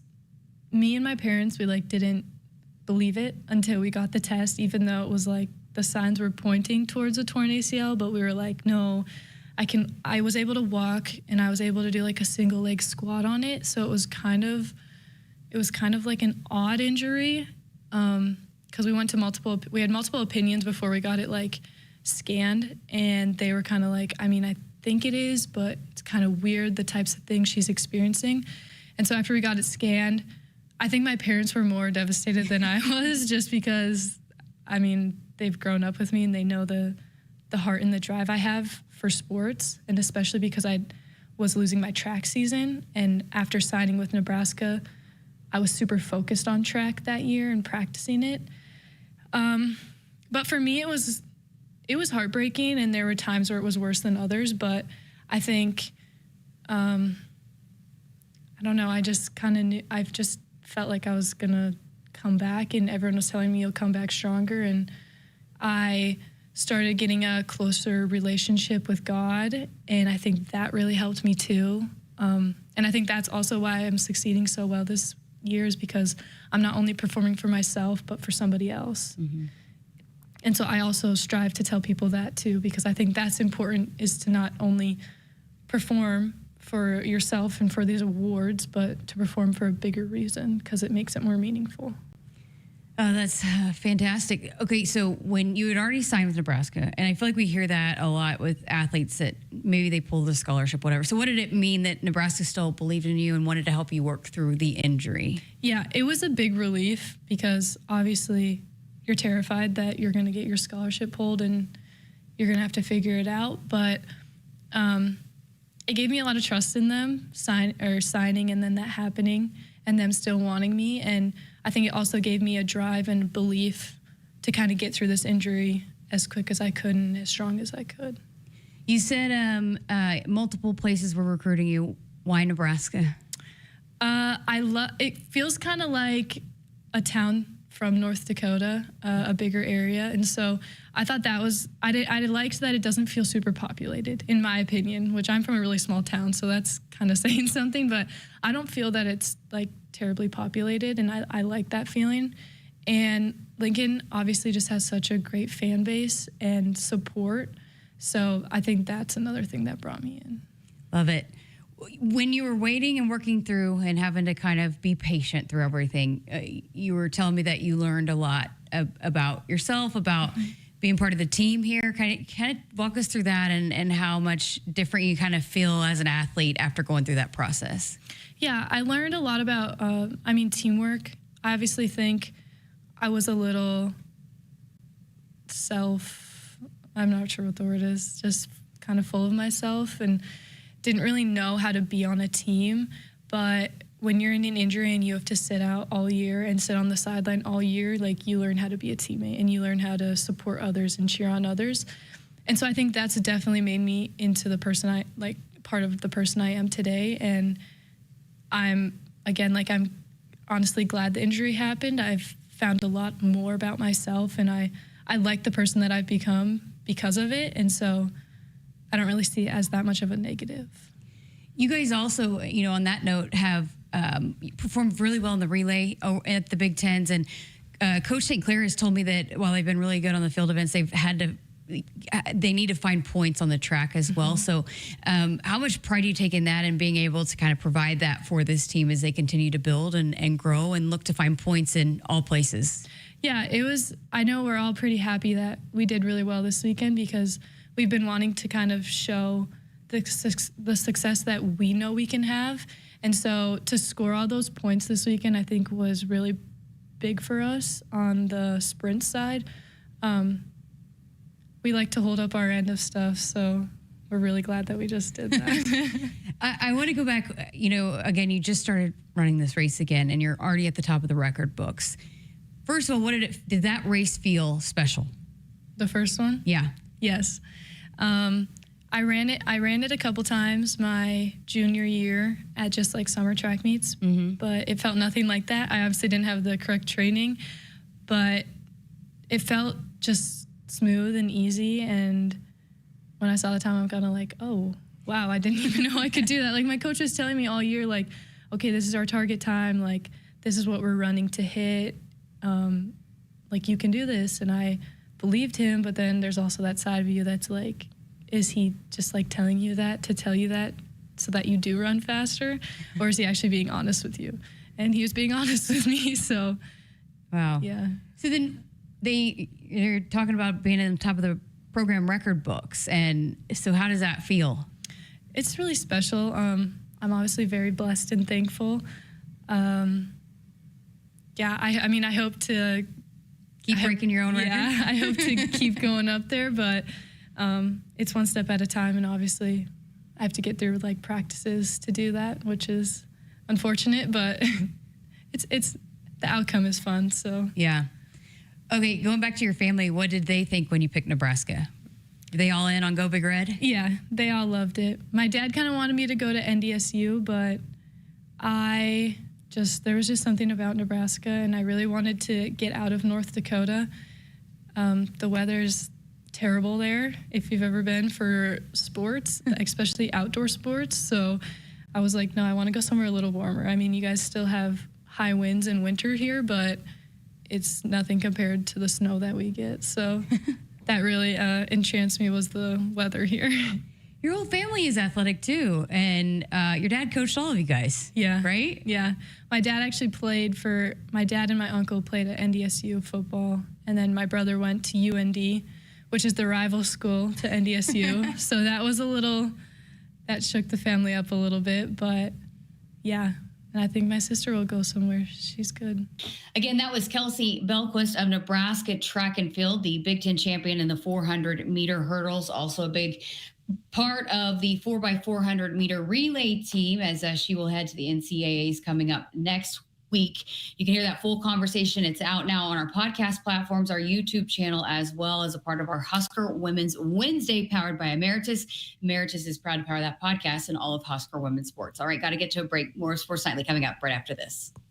I would have never had the chance to see my daughter become a doctor. Because my mom wore her seatbelt that day, I get to hug her when I go home. And then it clicked. Because I wore my seatbelt, I learned that one moment in time can change a person's life forever. Brought to you by NDOT Highway Safety Office. The day we were hit was the second to last day of our high school careers. We were about to graduate as best friends together. And then it clicked. Because we wore our seatbelt that day, we still get to experience life together. Brought to you by NDOT Highway Safety Office. For more than 50 years, Woodhouse has been proud to serve our communities. We're more than a dealership. We're your neighbor, your partner, and your trusted name in automotive. Generations of drivers have counted on Woodhouse for honesty, transparency, and a hassle-free experience. Every deal starts at the manufacturer's suggested retail price. Then we apply discounts and rebates to get you to your true price. No gimmicks, no surprises. Shop local, shop trusted at woodhouse.com. Hassle-free all the way to your driveway. That's Woodhouse. Hit us up on the text line. Text 402-413-2400 with your Husker thoughts. Noddle Companies proudly supports the Huskers Radio Network. As a full-service leader in commercial real estate, we create thriving communities. Discover what's new in the Builders District in North Downtown, Noddle Hospitality's latest venture in Aksarben Village, and the contemporary living of row house townhomes on Leavenworth. We're welcoming world-class concepts from men's fashion and great eats to gorgeous homes and green spaces, all professionally managed by Noddle Services. These are the Noddle Companies, building a better Nebraska. For more information, check us out on Facebook and Instagram. You expect your home to protect everything you love, but you don't expect that water is the reason parts of your concrete have gotten so uneven. Walkway tripping hazards, sinking pool deck, cracked driveways are dangerous threats to everyone's safety. But there's one way to learn how your concrete can be lifted. A free home inspection from Groundworks. We put water back in its place. Get your free inspection at groundworks.com. License number C142293. I got to see my brother get married. I would have missed my dad's birthday. Because I wore my seatbelt, I had the privilege of being part of his special day. I got to go home and see my family again. Does it click yet? Brought to you by NDOT Highway Safety Office. I would have never had the chance to see my daughter become a doctor. I was able to go to my brother's graduation. I wouldn't have adopted my first pet. And then it clicked.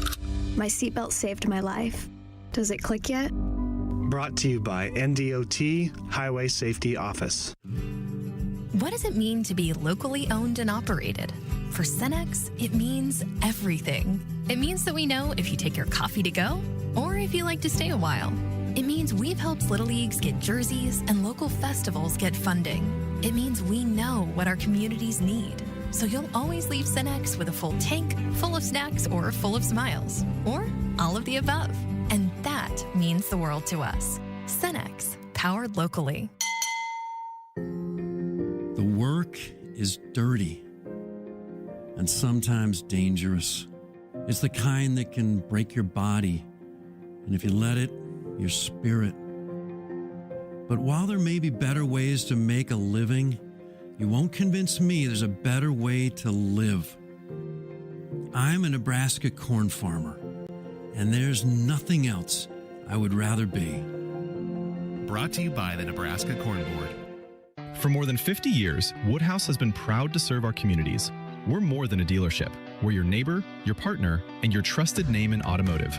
Generations of drivers have counted on Woodhouse for honesty, transparency, and a hassle-free experience.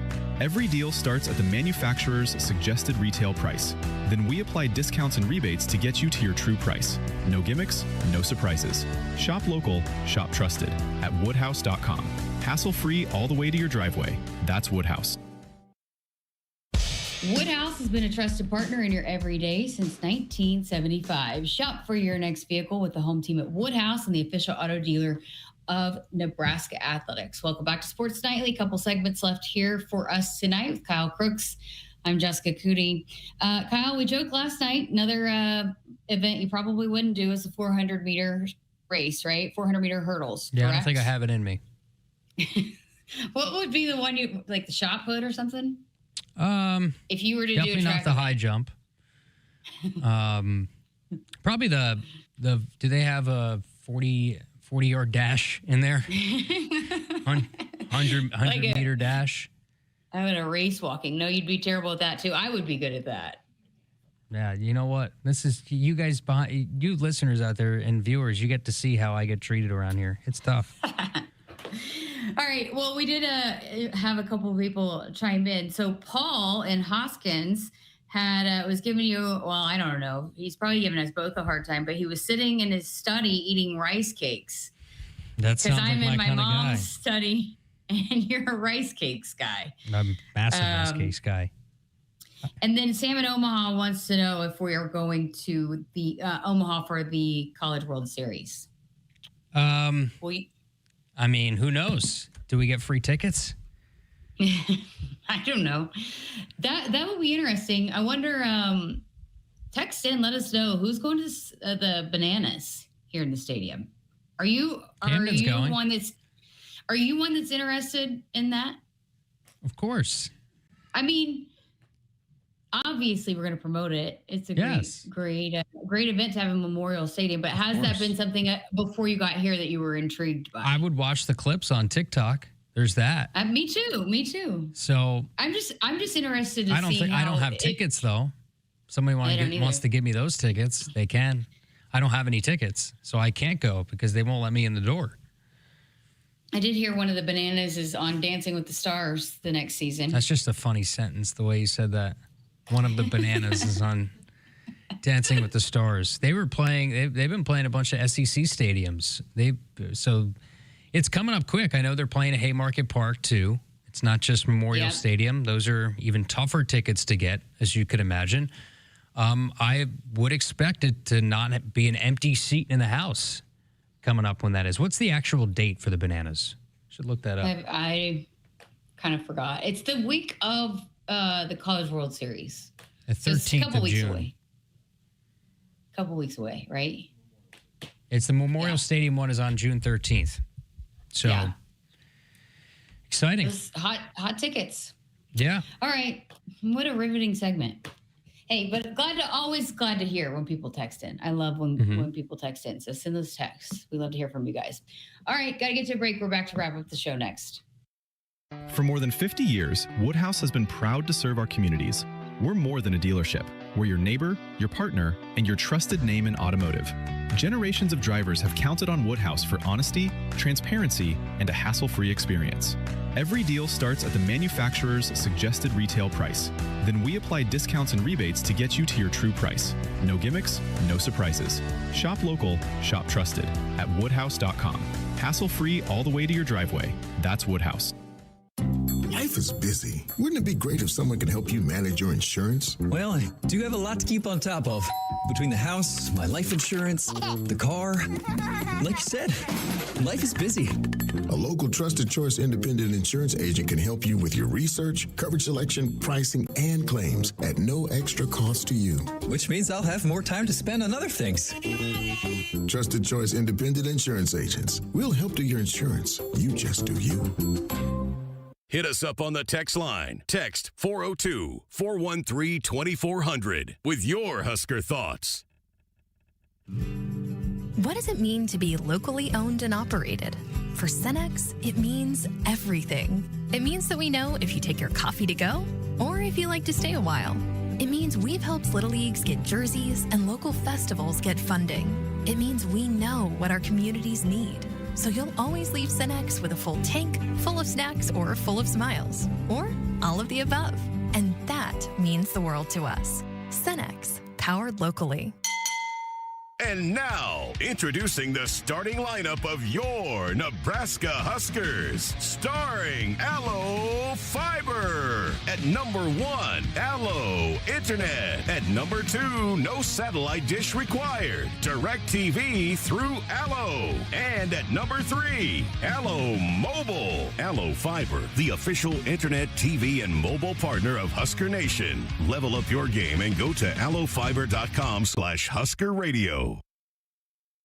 Welcome back. Final minute or so left here of this Wednesday night edition of Sports Nightly with Kyle Crooks. I'm Jessica Coody. Big show tonight. Great stuff. Coach Hoiberg, Kelsie, Belquist. We got another big one coming up tomorrow night, Kyle. Yeah, Coach Rule's going to be in studio, talk about the off season, just sort of recap the spring, summer workouts, just kind of go through coaching staff with his thoughts, this roster and what he's excited about. So Coach Rule will be with us for a lengthy chat tomorrow. Excited about it. Yeah, it's been a minute since we've had him in studio. So lots happened since then. And also, this is a huge time for recruiting. They've got some big weekends coming up. Shout out to the recruiting guys. They keep me updated on my timeline. And so a lot of big names coming in here over the last few weeks. So I know they're gearing up for that and camps. It's a busy June for the football team. So I know Kyle will get to all that good stuff coming up tomorrow. All right, that's going to do it for us. Thanks to Josh and Camden. For Kyle Crooks, I'm Jessica Coody. We'll talk to you tomorrow night on Sports Nightly.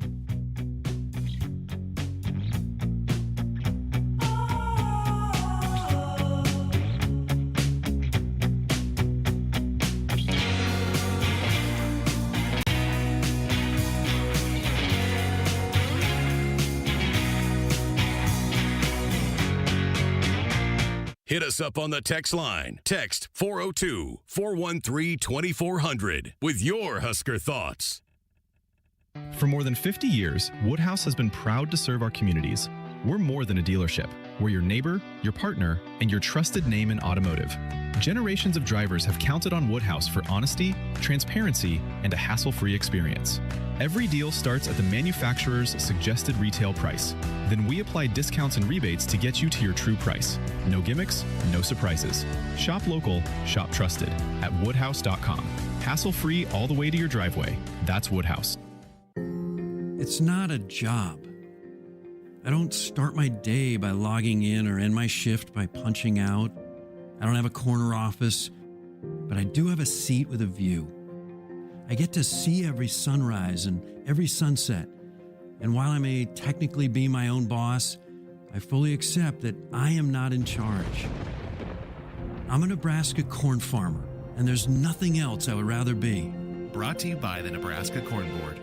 The color red means something to us. It means tough, ready, and powerful. It means our standards are high, and we expect the highest level of performance on and in the field. So while the Huskers are getting it done on the football field, you can count on Massey Ferguson tractors to get it done in your field. With its seamless CVT transmission and efficient AGCO-powered engine, you'll keep charging down the field all season long. Check out the full line of Massey Ferguson equipment at Osceola Implement in Osceola and True Ag and Turf in Falls City, Columbus, and Osmond. We're here for those who build America. Those who believe that giving everything we've got today will pay off tomorrow. Who will drive America forward for 250 years to come. If that's who you are, you value what we value, and you should pay what we pay.